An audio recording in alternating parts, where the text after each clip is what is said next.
Comeback Daniel Martin akhirnya memaksa PBSI mengacak ulang peta ganda putra Indonesia. Dan keputusan menghidupkan lagi duet Leo Daniel langsung bikin persaingan memanas.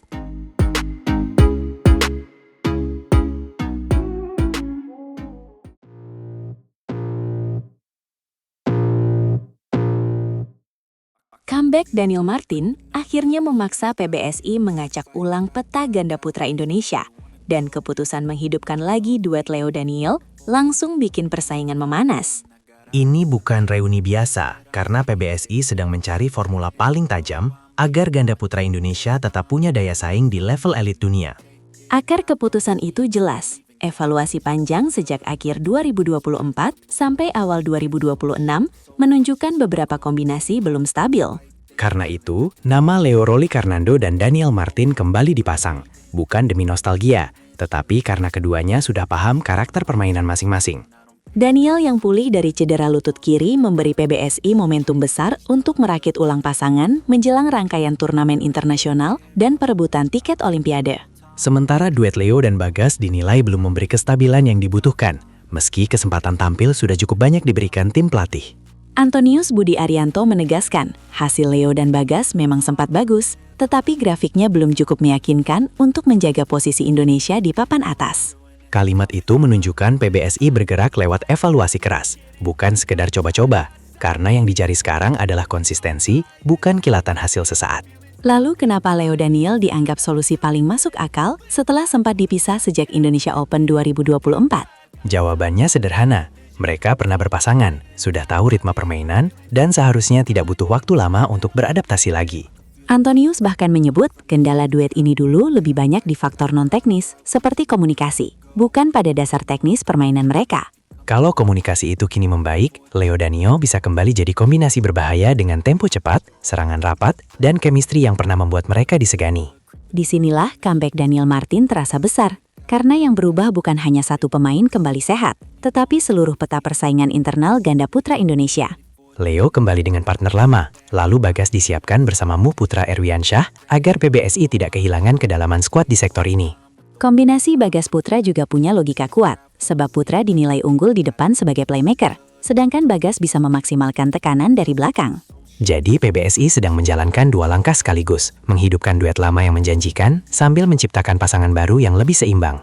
Pesannya tegas, ganda putra Indonesia tidak mau bergantung pada 1-2 pasangan saja untuk mengejar tiket Olimpiade dan persaingan papan atas dunia. Publik akan segera melihat hasil racikan ini, karena Leo Daniel dijadwalkan comeback di Thailand Open 2026 kategori Super 500. Setelah itu mereka langsung lanjut ke Malaysia Masters 2026, jadi tidak ada banyak waktu untuk bersembunyi dari penilaian. Dua turnamen itu akan menjadi panggung pembuktian. Apakah keputusan PBSI benar-benar jitu, atau justru membuka evaluasi baru yang lebih keras? Tekanannya besar, tetapi pengalaman sebagai pasangan lama membuat Leo Daniel tidak memulai dari nol seperti duet yang benar-benar baru dibentuk. Justru karena itu ekspektasi publik akan langsung tinggi sejak laga pertama, dan tekanan sebesar itu bisa berubah menjadi energi atau malah jebakan. Jika mereka langsung nyetel, comeback Daniel Martin bisa menjadi simbol kebangkitan ganda putra Indonesia setelah periode hasil yang belum konsisten. Namun jika goyah, sorotan terhadap strategi bongkar pasang PBSI pasti akan muncul lagi, dan perdebatan akan semakin panas. Meski begitu, mempertahankan kombinasi yang tidak stabil juga berisiko besar, karena persaingan dunia terus bergerak, dan Indonesia tidak boleh tertinggal terlalu lama. Antonius juga menaruh harapan pada Muhammad Rian Ardianto dan Rahmat Hidayat, serta Devin Artawayudi dan Ali Fatih Raihan sebagai lapisan berikutnya. Itu berarti, proyek ini bukan keputusan tunggal, melainkan restrukturisasi besar demi menyiapkan pasangan pelapis yang sanggup menembus level elit dunia. Timing kembalinya Daniel membuat cerita ini makin menarik, karena ia terakhir tampil di Piala Sudirman 2025 sebelum menepi akibat cedera. Sekarang Daniel kembali tepat saat PBSI membutuhkan jawaban cepat untuk memperbaiki konsistensi, kedalaman skuad, dan ancaman Indonesia di sektor ganda putra.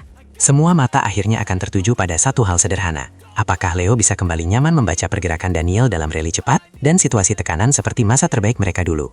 Jika koneksi itu langsung hidup, Thailand Open bisa menjadi panggung pengumuman bahwa sektor ganda putra Indonesia belum habis dan justru sedang menyiapkan ledakan baru. Sebaliknya, bila adaptasi berjalan lambat, PBSI harus cepat membaca hasil, karena kalender terus bergerak dan tiket menuju panggung terbesar tidak menunggu siapapun. Maka setiap poin, setiap rotasi, dan setiap bahasa tubuh Leo Daniel nanti akan dibaca sebagai petunjuk apakah reuni ini cuma eksperimen atau benar-benar jawaban. Jadi pertanyaan besarnya sederhana tetapi panas. Apakah reuni Elo Daniel akan langsung nyetel dan benar-benar mengubah masa depan ganda putra Indonesia?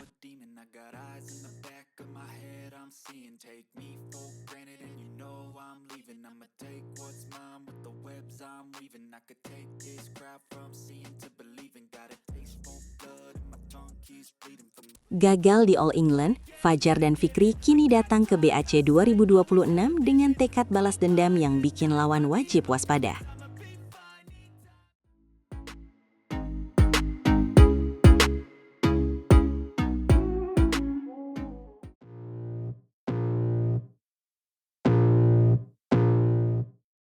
Gagal di All England, Fajar dan Fikri kini datang ke BAC 2026 dengan tekad balas dendam yang bikin lawan wajib waspada. Setelah hasil pahit itu, pasangan ini justru terlihat makin tenang dan makin siap meledak. Betul, sorotan utama kali ini tertuju pada Fajar Alfian dan Muhammad Sohibul Fikri yang terang-terangan ingin bangkit setelah tersingkir lebih awal di All England 2026, sebuah hasil yang jelas jauh dari harapan publik. Kekalahan itu memang menyakitkan. Apalagi mereka ditundukkan pasangan muda Indonesia, Raymond Indra dan Nicolaus Joaquin, dalam 3 game. Lalu catatan itu terasa makin menekan karena kekalahan tersebut menjadi yang ketiga beruntun dari junior sendiri. Justru di titik itu dramanya terasa makin besar, karena tekanan seperti ini bisa menghancurkan kepercayaan diri pasangan senior. Tetapi Fajar dan Fikri memilih membaca situasi dengan kepala dingin dan menjadikannya bahan evaluasi yang sangat serius. Fajar bahkan menegaskan, persiapan menuju Badminton Asia Championships atau BAC 2026 sudah berjalan cukup baik. Sebab mereka punya waktu sekitar 2-3 pekan untuk membenahi detail permainan sebelum tampil di Ningbo, Tiongkok. Artinya mereka tidak datang ke BAC 2026 hanya membawa semangat, tetapi juga proses latihan yang lebih terarah dan lebih fokus pada kelemahan yang kemarin terbongkar. Yang menarik, Fajar tidak mau terlalu terjebak pada kemungkinan duel ulang lawan Raymond dan Joaquin di semifinal. Meski jalur undian memang membuka peluang pertemuan panas yang pastinya langsung menyedot perhatian pecinta badminton Indonesia. Sikap itu menunjukkan perubahan besar dalam cara berpikir mereka. Karena daripada sibuk memanaskan rivalitas, Fajar memilih menegaskan bahwa semua pemain di Badminton Asia Championship kuat, jadi fokus utama harus kembali ke diri sendiri. Ini poin krusial, sebab ketika pemain berhenti sibuk memikirkan lawan dan mulai membenahi identitas permainannya sendiri, disitulah ancaman sesungguhnya muncul. Ancaman pertama akan diuji sejak laga pembuka, karena Fajar dan Fikri dijadwalkan menghadapi pasangan Thailand, Paranyukau Samaang dan Tanadon Punpanichi, lawan yang mungkin belum terlalu ramai dibahas, tetapi justru berpotensi menghadirkan jebakan berbahaya. Di level Asia, kita tahu meratanya kualitas pemain sering membuat laga putaran awal terasa seperti ranjau. Dan kalau fokus sedikit saja goyah, pasangan unggulan bisa mendadak pulang lebih cepat tanpa sempat menunjukkan kapasitas terbaiknya.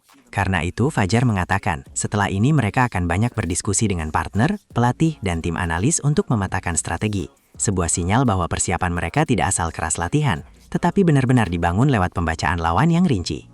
Langkah seperti ini sering jadi pembeda di pertandingan besar, karena badminton modern bukan cuma soal pukulan keras, melainkan soal siapa yang paling rapi mengelola keputusan. Kalau melihat rekam jejak, tantangan mereka memang nyata, sebab dalam 3 edisi terakhir kejuaraan Asia, Fajar belum mampu menembus semifinal. Jadi BAC 2026 bukan sekedar turnamen berikutnya, melainkan kesempatan memutus pola yang mengganggu. Disinilah duet Fajar Alfian dan Muhammad Sohibul Fikri sedang diuji, bukan hanya sebagai pasangan yang ingin menang, tetapi sebagai pasangan yang harus membuktikan bahwa kegagalan di All England kemarin bukan pertanda kemunduran, melainkan titik balik yang keras. Menariknya lagi, mereka juga tidak memasang target yang liar di depan publik, karena Fajar memilih pendekatan realistis dengan kalimat step by step. Dan sikap seperti ini sering menandakan pemain sedang berusaha menjaga fokus tetap tajam dari satu laga ke laga lain. Untuk penonton Indonesia, narasi kebangkitan seperti ini selalu menarik, sebab publik ingin melihat apakah pasangan elit akan runtuh atau justru menjawab di lapangan. Sampai titik ini, semua tanda mengarah pada opsi terakhir, karena dari pernyataan Fajar terlihat jelas bahwa mereka sadar betul BAC 2026 adalah momentum kebangkitan, momentum untuk menebus rasa kecewa, dan momentum mengirim pesan keras kepada rival. Jika mereka mampu melewati laga pertama dengan meyakinkan, tekanan bisa berubah menjadi bahan bakar, dan dari sana kepercayaan diri Fajar dan Fikri berpotensi naik sangat cepat.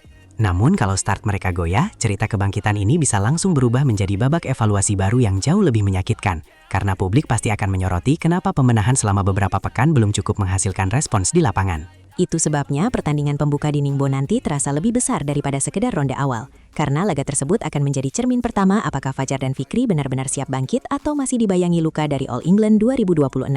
Jadi sekarang pertanyaannya bukan sekedar bisakah mereka menang, melainkan seberapa keras mereka bisa mengubah kekecewaan menjadi performa yang meyakinkan di BAC 2026 dan membuat semua orang kembali percaya pada kekuatan mereka.